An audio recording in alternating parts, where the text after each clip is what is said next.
advantage of the hand size mechanics in Saviors with all the Soratamis. Vegeta was excited about his deck construction. He's got, he showed me the Scout and all of his Soratamis. Mm-hmm. So he's got a Cloud Skater. He's got a Minesweeper. So he can do a lot of interesting little tricks.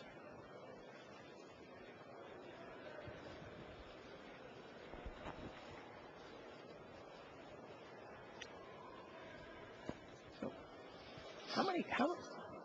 how many Scuttling Depths were in this draft? I'm seeing like every pack. I'm seeing another one in Arno Sidek's hand.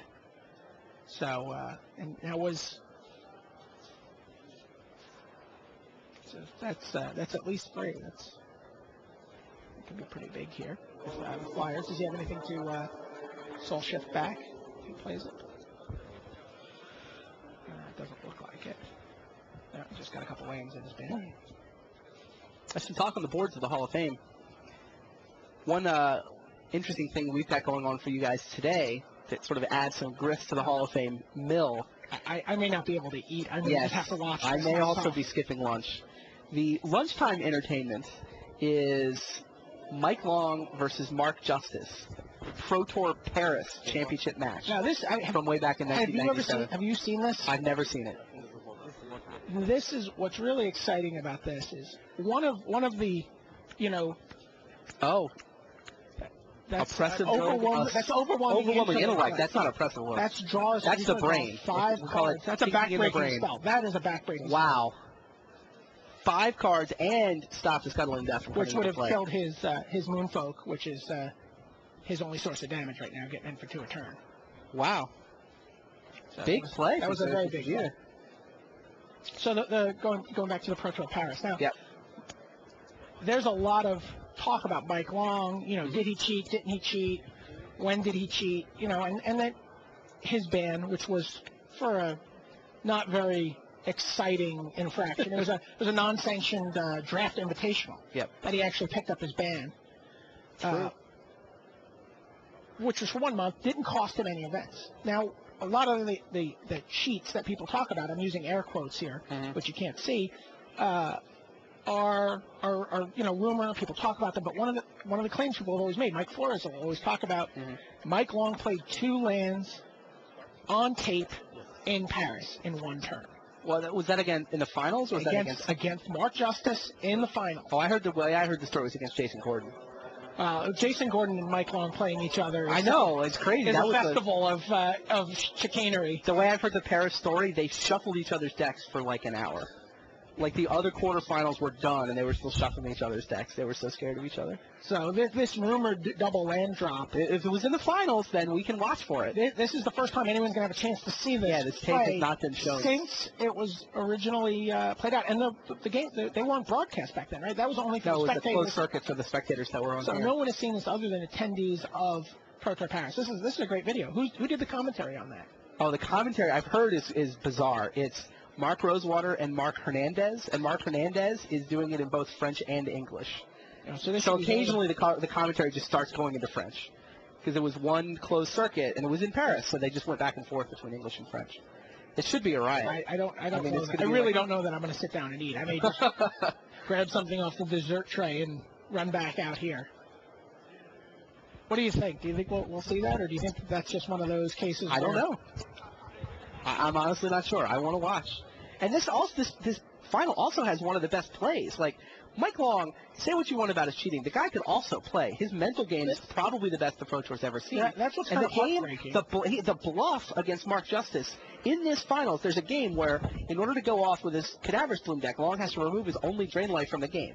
So he actually cannot win. But he goes off anyway. He's got the perfect poker face. He's going off, and he's just going through the motions. He convinces Justice that, hey, why don't we just save us some time? Let's just go on to the next game. And he says, I've got you. And shows Justice so I have to go through I've got you. And Justice says, all right, you win. Now, he says, do I have to go through the motions? That's crazy. Now, let me ask you a question, because I'm sure you've just set off 5 pages of forum posts by bringing up that play. When Mark Rosewater referenced that play in his second column, yeah, the forums erupted people felt the readers of MagicTheGathering.com Yeah. felt that was blatant cheating. What? I'm not saying it is. This is not my claim. The All right. readers, the more casual players. Yeah, no, I saw a little bit of the forums, but felt that this misrepresentation. no, I was- think that's a great play. I believe it's a great play also, but bluff. what can you say to the people? You were a Pro Tour player. Sure. You won a Pro Tour. did. You have a pretty remarkable record of on the tour. Thank you. What do you say to people who look at a play like that as being something that's wrong with the Pro Tour? You know, they're like, well, that you would just lie to a fellow competitor. He didn't lie. You know, He's like, I've got everything. Do you really want me to go through the motion? He didn't lie. can you explain how important bluffing is? Yeah, I mean, I think he tricked his opponent. If you can gain an advantage by tricking your opponent, I think that's absolutely part of the game. So you see Part of the game is getting your opponent to make a mistake. It's a big part of the game. In fact, I think it's probably the single thing that separates the truly great players from the merely good ones. By the way, this game is just Bounteous Kieran and Moss Kami. That was awesome. The overwhelming intellect just overwhelmed Zedek there. Yeah, we get carried away talking about Mike Long, but Tsuyoshi Fujita, A lot of that's been happening for the last 2 weeks. A lot of people I have gotten suppose carried so. away talking about Mike Long. Tsuyoshi Fujita does win a game. He puts one on the board. He's still down 2-1, unfortunately for him, but the brain nailed him. Yeah. Drew 5 cards and just went off, just fat and. Yeah, he played a 4/4 flying green guy. Gained 6 life off of Moss Kami. I think we've got all So, that clip good here, game. yeah. Fujita will be trying to come back from a 2-1 deficit, and we'll stay here and keep going. So you see no difference between Mike Long saying, do I have to go through the motions, and leaving 2 islands up for a counterspell. No. That is not in your hand. I think there's basically, I think Long's play is much more subtle, much more difficult, and much more amazing. Right. But it's certainly not cheating. I think even a more impressive play by Mike Long, not that, again, just to generate forum posts, is his play. It's okay, I lost my internet connection briefly. So something wrong with my wireless card right now.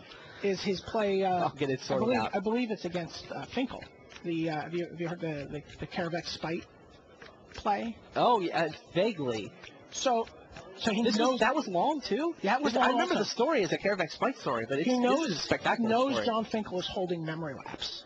Right. Oh, yeah, this And is the great story. only way he can win is with Karavex Spite. This isn't limited, too, This right? isn't limited. And he has 2 Dark Rituals. And during his upkeep, before his draw, or maybe it's during his draw, I'm not sure where During his draw step. It's got to be during his draw step. Now it would work during your upkeep. Yeah, this is before 6th edition rules, Right. but it doesn't really matter. It doesn't really matter. He puts the draw on the stack and puts 5 mana into his mana pool. Yep. Or, I'm sorry, 6 mana into his mana pool. Yep. With 2 Dark Rituals. Yep. And cast Karavex Spite. Sacrificing all his Sacrificing all his as a permanents cost. As a cost. John memory lapses it. Or Yep. His only option is to memory lapse it. It goes onto the top of Mike's deck. He's still got 3 mana floating, He's though. still got the mana floating. Draws Karavex Spite. Karavex Spites. It's actually one of the greatest plays in the history of Right. Magic. So he that's has to figure out that Finkel has memory lapse in his hand, which he does, and he has to figure out how to cast a spell that requires him how to survive a memory lapse when a spell requires him to sacrifice all his permanents. Spectacular play. It's one of the And he does. He figures it all out, and he wins the game in the match. It's one of the very frustrating things about Mike, because Mike really had the tools to play the game Yeah, exactly. as well as anybody. Yes. But I think he's one of the I believe other factors. I think he's one of the most talented players who ever attacked for 2, and I'm still not going to vote for him.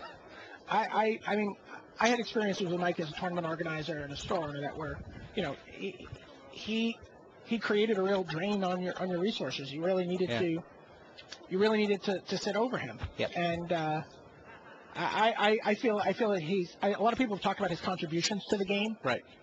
In terms of, creating new floor rules.